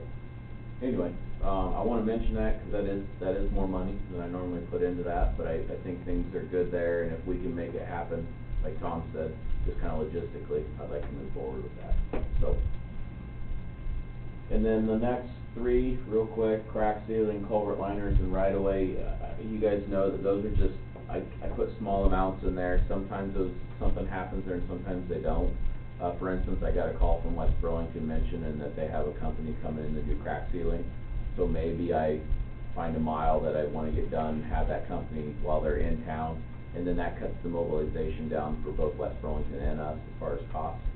So that's why those are there, is that if something comes up, then I have that flexibility.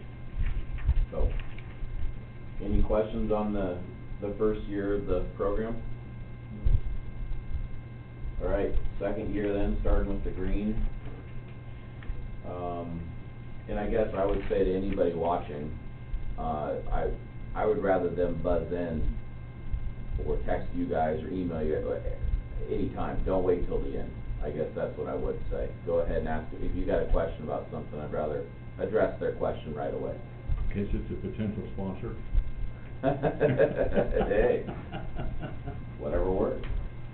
The bottom of that third page there, the DMC 99 paving, this is the third phase of the multi-phase project I talked about earlier. So this is where we were gonna do some grading, build the bridge, and then obviously at some point you gotta close the road and finish the project. So, and so this would be that phase.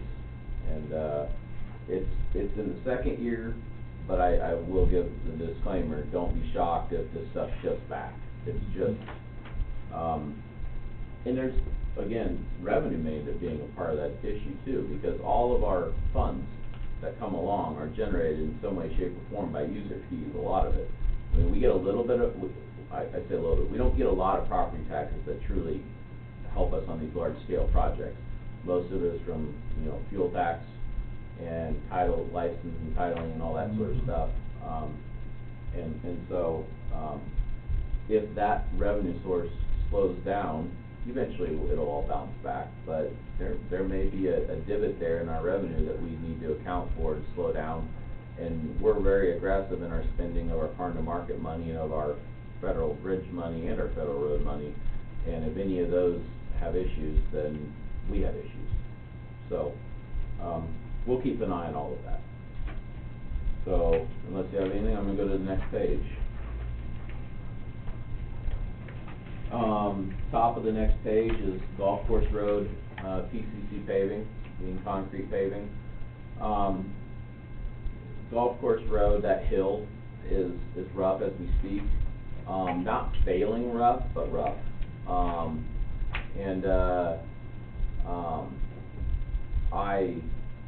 We're gonna use it as a detour for when we have the bridge closed on Highway 99. It's also gonna get used as a detour at some point during that next project to the north. So it's on our radar to replace.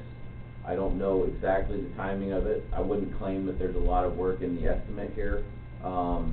It's just a project that we need to have on our radar once we're done beating that road up. So it's probably gonna get a little worse before it gets better, which doesn't make any sense to go do it and then run everything on it in this case. Because it is not, like I said, right now it's not falling apart bad. It's just rough and not going to be in any better shape when we're done. So it's on our radar. And then the next one is PCC patching. We would and we do need to do a large concrete patching job just in the county of all the roads that we haven't had an opportunity to address, and we'll go through some of those later on. But I will also give you this disclaimer, yet again, if projects bid high unexpectedly, or maybe golf course road costs a little more than we expect, or our revenues take a hit or something like that, this $300,000 very well may, when we get out, may get diverted to help on other projects of other priorities. So, and who knows, in a year and a half or whatever, maybe there's a whole another something we didn't expect. You know, so we'll adjust accordingly, but not that the work doesn't need to be done, but it is there, and hopefully things will hold and we can just do a paving or a patching project, but we'll see. Another line item of Highway 61 approaches, and that is also, that's kind of the remainder of the approaches that we've already signed the agreement to do, because some of those approaches get done during the first phase of paving, and some of them get done during a different project of the second phase. And the DOT can't give me a set date that we will need to reimburse them, because they don't ask for reimbursement until they're done with their audit, and of course, the audit's not till they're done with the project and the paperwork, and it's possible that both these approach pavings get shoved back, very possible. So, but these are the other portion of what we've committed to. So we're committed to about 270,000, give or take, of concrete approaches. That would end up being a little bit more than I estimated, but part of that, they obviously got really good concrete prices, but when I went through and did some rough estimating, I figured 8-inch concrete, and all these are going in at 10-inch concrete. So there's just more material, plain and simple. So, so either way, this is the rest of what we've already committed to, but you will see as we move forward, in the future agreements, so up around Mediapolis and then the next segment to the north, if at all possible, if we think we can afford it, we'll continue this tradition all the way up and down. So, next one is rock surfacing, and again, a couple of these are going to be themes from here on out. The culvert liners, and if you flip the page, you'll see right away. So, I don't have really anything to add to those. I think I've hit those.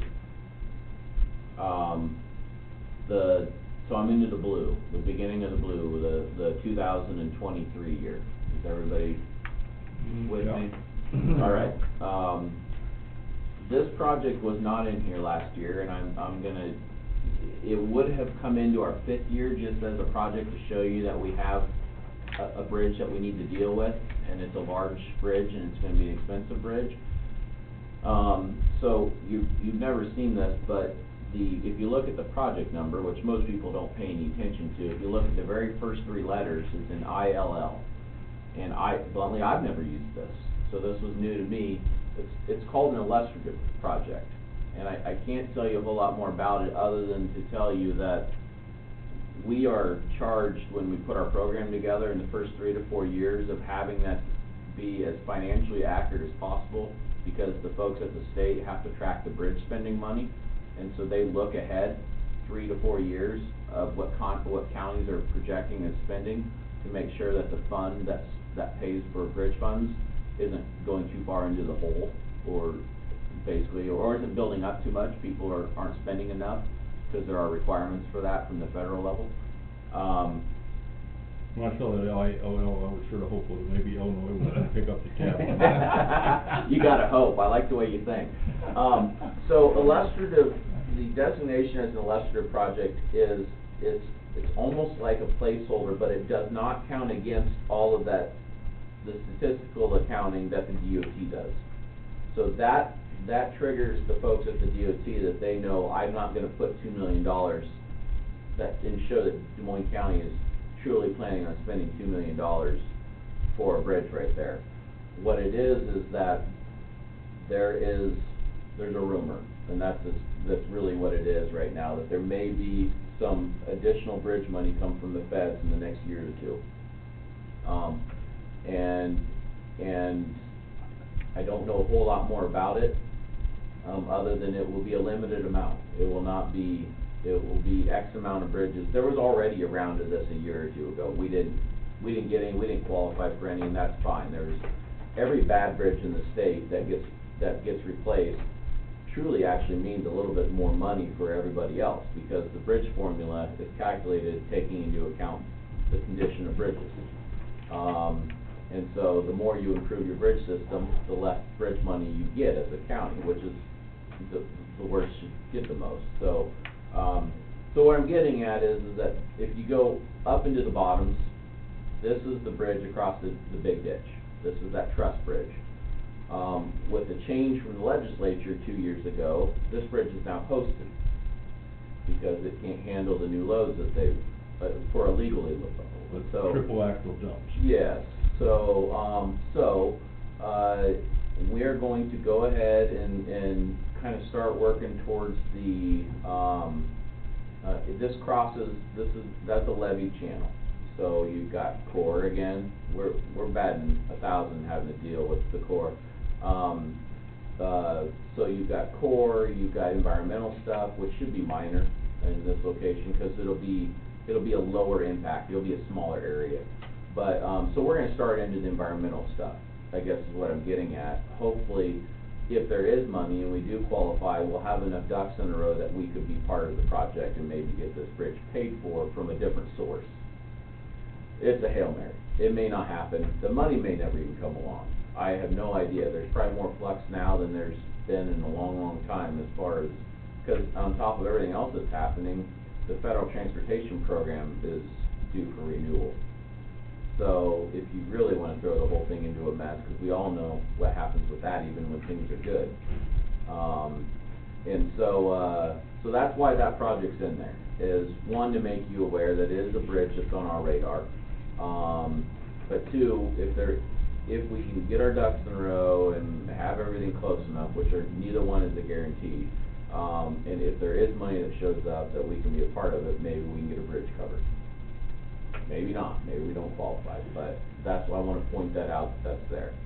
I think $2 million is high for that bridge, but it is going to be an expensive bridge. It's a long bridge across that, so, what we call the big ditch, so. I think you'd wanna hurry up and get that one done before SHPO takes over and says, no, wait, you gotta make that special. Well, I don't know if I can get away from SHPO either way, so. But like I said, if we can we're very hemmed up in there. I'll show you the site sometime when the restrictions are lifted and get you guys out. But it's a very limited site, because of the drainage, the levees obviously are right there, down both sides. And then on the north side, there's a drainage ditch that we're right beside. There's not a lot of flexibility to the site. You've had us out there a couple times. Yes, and you guys have been up there. We've never really looked at it as a project that we were planning on doing, but it's in the program. And it probably won't leave the program, it's just a matter of whether we can afford it or not. If we don't find some other source of funding, it's not affordable. We don't have the money right now. So I want to mention that. The next three projects on that sheet, North Gear Avenue Bridge. So we're doing all that paving this summer on North Gear Avenue. You know, we started a couple of years ago, we did the intersection. Now we're doing all the paving. This will be the finale and kind of the trifecta of irritating people on Gear Avenue for closing the road. That'll play well on YouTube. Yeah, well, it's not intentional, but it's necessary. I will say that.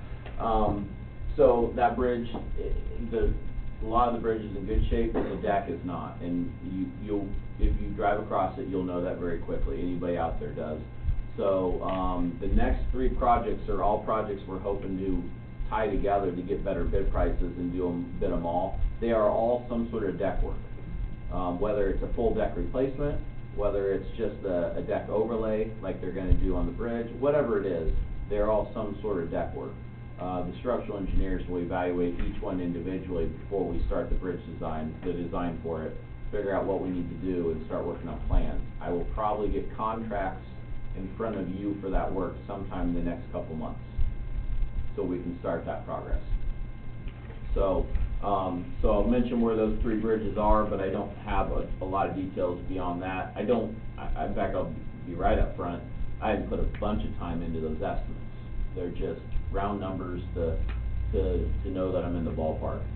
So the one's on North Gear, which we just talked about. The other's on Upper Flint. The other reason for these projects being in the third year is that with the Upper Flint project or the North Gear, we wanted to try to let all the DOT projects get done and out of the way before especially in Upper Flint, before we close that. So, because these will be closures, obviously. And so Upper Flint is just east of the current Highway 61 Flint Bottom Road intersection. And then the other bridge that we're looking at, bridge deck wise, is Danville Road, the Flint Creek Bridge on Danville Road. So those are three, and again, they're all pretty good bridges underneath, but the deck needs some work. So, unless you have any questions, that's what I've got for those.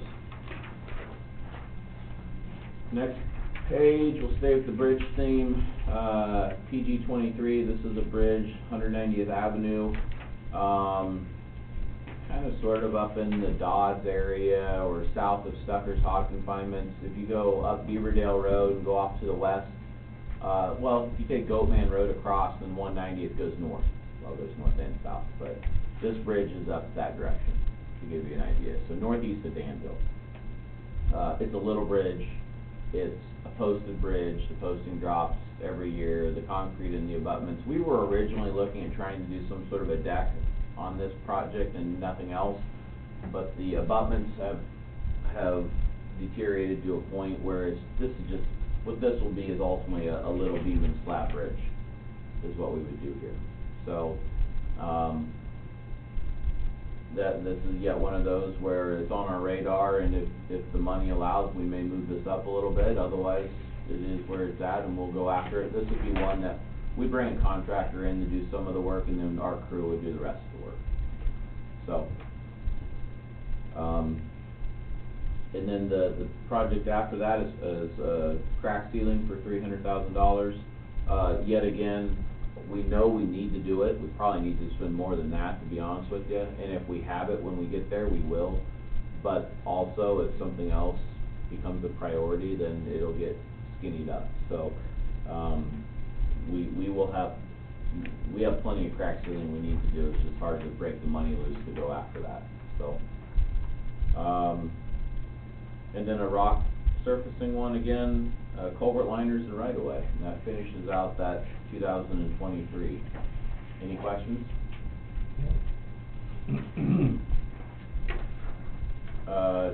2024 is another busy one, at least another big ticket year. Highway 99 overlay, we've been talking about that one for a long time. We will apply this coming winter for our round of the local SDP money. So it's basically federal road money, but remember that becomes swap now. And I keep saying federal bridge money, but I also want to remind you that that's also swap money now. So, so the very top one is an asphalt overlay on Highway 99. Obviously, we're so far early in advance that those estimates are very rough. But one of my goals is, we have some other asphalt work we really need to do, and this is a big if, but if we can afford it and pile our money together, I'm hoping to do a really big asphalt job that year and get as good of asphalt prices as possible, get that competition going, I guess. And so, you'll see $3.5 million on the Highway 99 overlay, and if we get our way, that will connect all the way from basically the new bridge work that we're doing, but the Burlington limits all the way up to where we did the paving project that ends basically up at Meekers. That's what you're saying. That'll take you all the way up, new overlay all the way up to White County. Yeah, that entire segment would have been redone in the last 10 years at that point or so. So, and so that's something we're looking at. To piggyback off that, the next project is labeled DMC Highway 34 overlay. The worst of Highway 30, so we're talking old 34, and the worst of it is from Middletown, or is from West Burlington out into Middletown. That's kind of the worst of it. Yes, the segment from Middletown over to Danville needs some work too, and that may come into this eventually, and maybe we can afford it, but I'm not convinced right now I can afford what's in here to start with. So they all need to be done. Maybe, again, I keep using the word maybe because we're 4 years away, but if we could tuck all this into one really big project, get really good prices, that'd be a great thing. So, So I wanna mention those two, and then the rest of that year, it's kind of a repeat, but, you know, a lot of our stuff we do is repetitive. So, rock surfacing, culvert liners, and right of way. Okay. So, any questions through that? No, Well, I yeah. realize it's a little more nebulous. Yeah, and I should give, well, I'll give the disclaimer at the beginning of the next year, so, yes, John? When you're doing that from, West Burlington to Middletown, are you doing both sides? Yes, that would be the goal, to That'd be do both 4 lanes. both 4 lanes, okay. Yeah, and it would be, I mean, what you see here in both these projects are about as minimal of an asphalt job as you can do. I mean, it's as cheap and economical, just to go as far as we can, so, you're probably talking more or less just a mill and fill, just get a new surface onto it. Our problems out there aren't the asphalt, our problems are because everything underneath is junk. Yeah. And this isn't the proper way to fix that, but unfortunately, I know we can't afford the proper way to fix it. Yeah. So, I guess a lot of truck traffic on there too. it does, but on a pavement in general, that's not that much truck traffic, but you're right, there's still a fair amount of traffic out there. So, which is why I think from Middletown in is the worst, is because you've got 79 combining with Old 34 there, and it all kind of funnels to one spot. But Middletown's probably the worst, and I'll be honest with you, I wouldn't be surprised if we don't have to do something in advance in Middletown. I don't know yet how I would pay for it or anything like that, so I guess that wouldn't shock me if something happens and we don't have to do some sort of a mill and fill in town before the rest of the linear project, but right now, that's not something I have on my radar at the moment aggressively. So, anyway, anything on that? I wanna mention this particular, Jim, you and I have talked about that segment out there, and you said, you know, when are you gonna get out there and do something as far as, you know, significant, and it's just hard going. It's hard going to set the money apart. I think that's when they caught me at Casey that morning, one of the council members. Yep. And Middletown is more than welcome to do some stuff in Middletown too, if they would like to get a hold of me, but they don't appear interested, so. Yeah. So. Well, I give your number out there at the shop, not yourself. Yeah, well, they know how to get a hold of me. He gave you his cell number? No, I didn't give it. I gave him a. No, I didn't. I mean, you got it? Huh? You got it? Well, sure. I gave him a fake one. That goes to my voice double.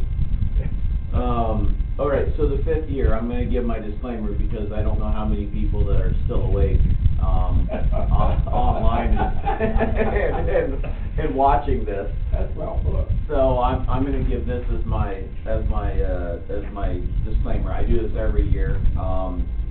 The first 4 years of my program, I really do try to line up pretty close to what we can afford. I'm probably a little over what we can afford, in all honesty, in those first couple of years, because some of those estimates are not based on solid design numbers.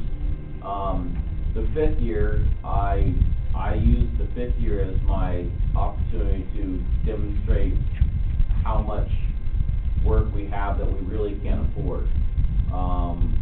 And that way, when somebody comes up with an idea or shows up and says, I'd really like to pave this gravel road, or you need to spend more money here, or I'd like to replace this bridge, or whatever it is, you guys, even though it's not right at the front of your brain, you've got this program laying on your desk, or maybe it's in your email or whatever else, and when they say, why in the world aren't you doing this, you could refresh on it, or you can call me, which you have all done, and just say, hey, remind me, what are we doing, or I knew we were doing something, or whatever. So this 5th year I use as we need to be working on some of these roads, and we don't have the money to do it. It's just something to think about, so. Actually, it's where it's put in. Well, not yet, it used to be there. So, Pleasant Grove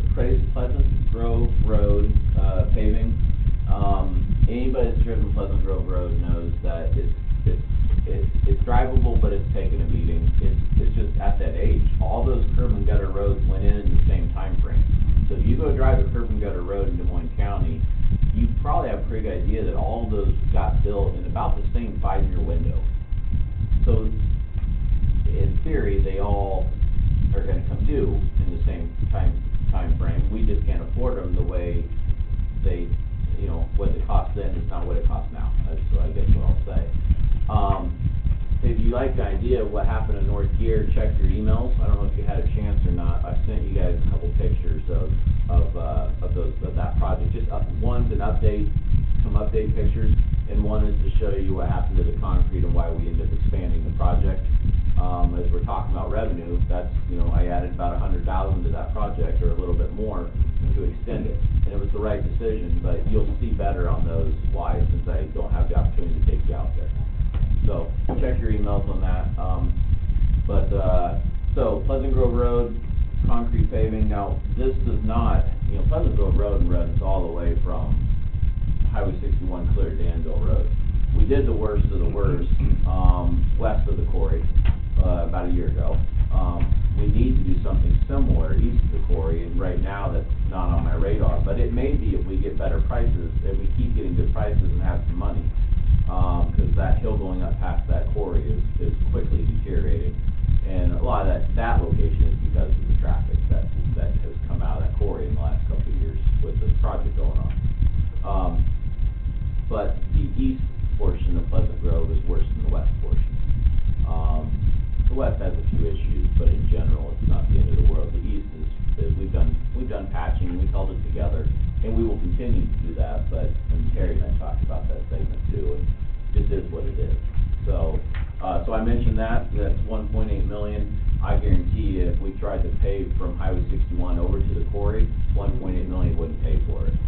So but it's an example of a road that we have to have on our radar. I just don't know how we're gonna pay for it.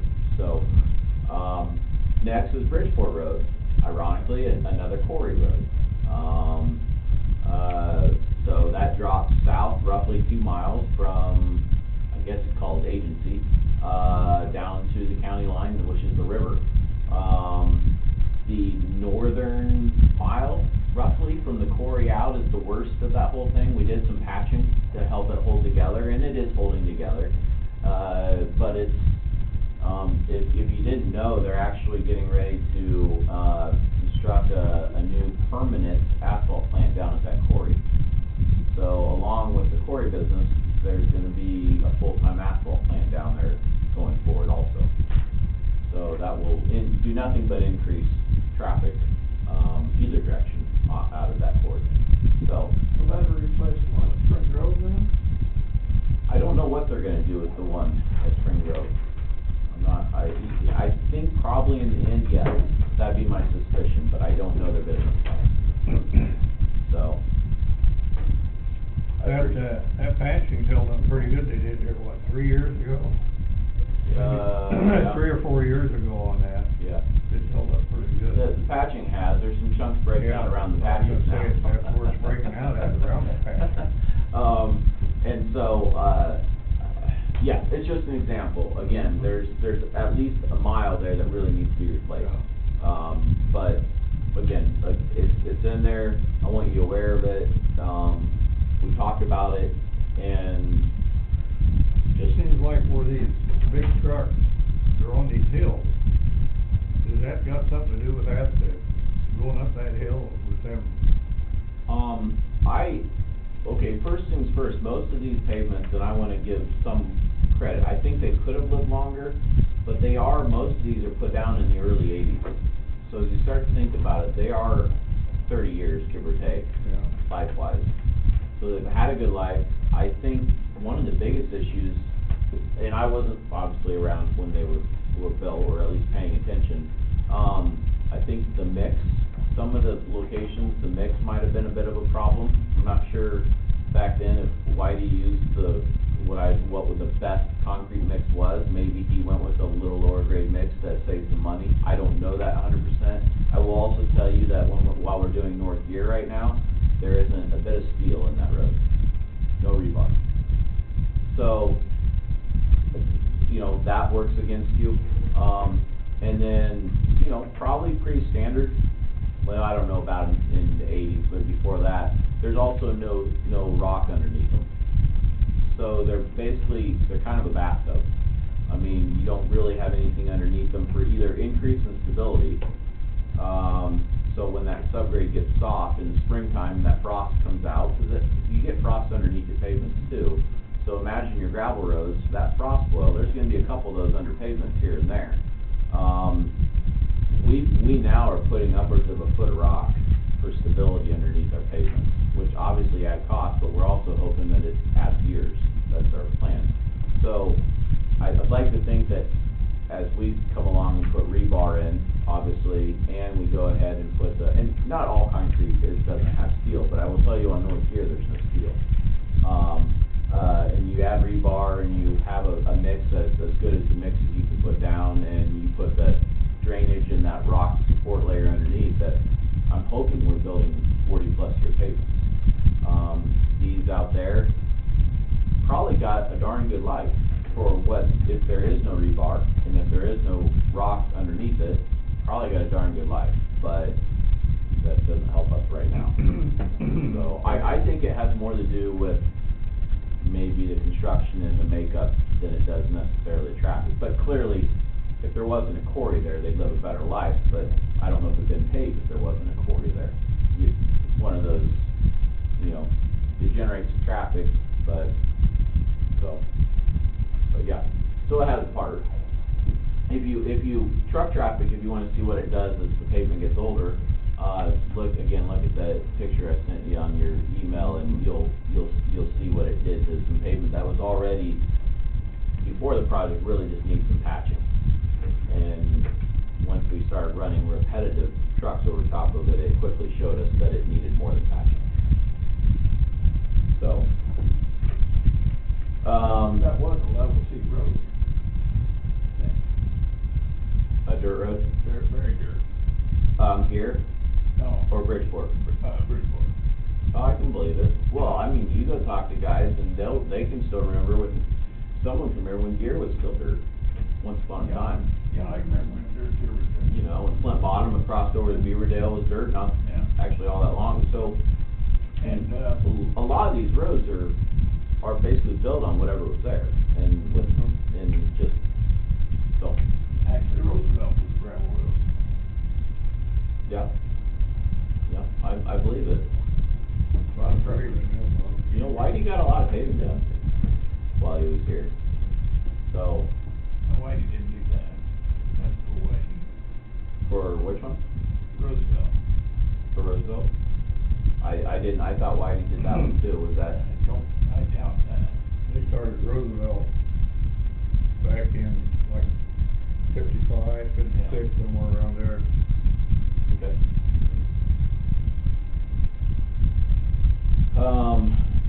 Anyway, next project, is a bridge down the bottom, J14, 50, I mean, it's just bridge replacement. It's a drainage ditch, there's no levees, just one that we have on our radar. And the county's already done some work to keep the bridge going. The previous engineer did some support work. I've done some work on it to keep the back walls. But if you see it, now the work we've done has made a big difference, because I'm not sure it wouldn't be closed if we hadn't done what we did. In fact, I think it probably would be closed, but it is on our radar. Skunk River Road bridge deck, this is another bridge deck project. If you go all the way south and then take Skunk River Road over to the quarry or over to Augusta, I guess is what I'd say, there's a bridge deck, and there's just you wouldn't think much about it because it's on a gravel road, but that deck needs some work. And then Golden Road, bridge, it's just, it's probably a 55-foot bridge, give or take. It's a smaller bridge, right at the upper ends of maybe a beam and slab bridge, or a box culvert maybe, or something like that there. That's on our radar also, and we have done, the county before me had done some support work on that bridge too to keep it going, but it's a really high back wall, and the wood piling, there's wood piling and a wooden back wall, and all of that is starting to fail completely. So it's one on our radar, and it may be one, when you start to get those old wood back walls and pilings starting to fail, they can change dramatically from one year to the next when they do the inspection, and it may be one that does that, just with this situation. So,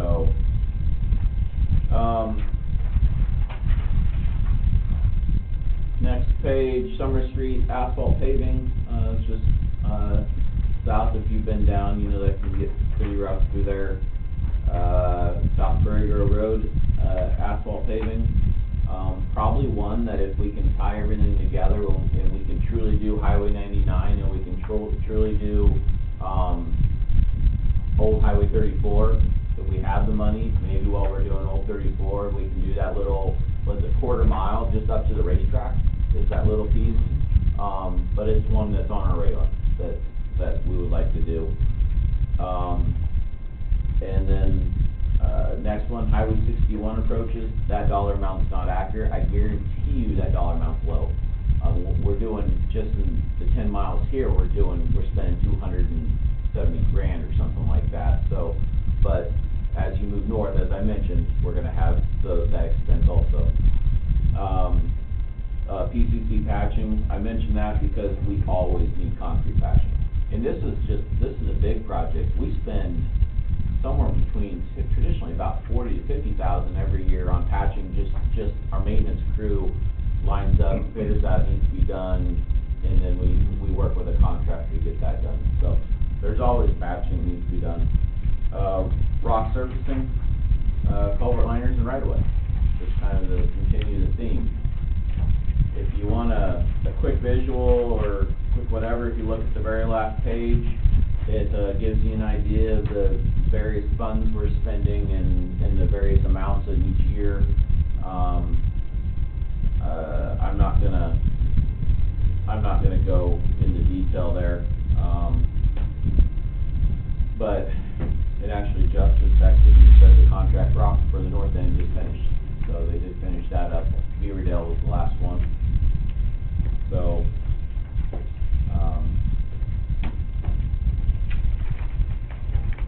it's a very robust construction program, and you can look at those bottom numbers and see that.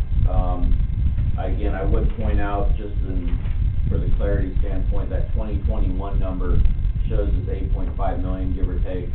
That's a little artificial because the board is gonna bond for Highway 99, so that's a little inflated, because that's not actually coming directly out of my budget. So, and just for everybody that is listening, if they're, again, still awake, I also wanna mention, this is really just new construction. I mean, there's millions of dollars still in our maintenance items and everything else. This is just new construction, larger scale projects. So, I think it'd be good just to let this stuff sit there for a week in case somebody has questions. Maybe somebody's watching and wants to email you guys or call me or whatever, which has happened before. And then next week, I have no intention I'm gonna bring a packet just in case. Julie will get with Terry and have it on the agenda like we do every year for approval. I'll remind you that you don't just approve program, there will also be a budget approval too for the DOT paperwork side of things. So, and that way if any questions come up, I'll address them, but next week I won't do a presentation. Next week will just be an approval, as long as nothing comes up. So, I appreciate your time, and we have to meet these timelines, so it's kind of necessity, but thank you. Thank you, Brian. Thanks, Brian. Anybody want to adjourn? Yeah. Yeah. We're adjourned. Okay, thanks.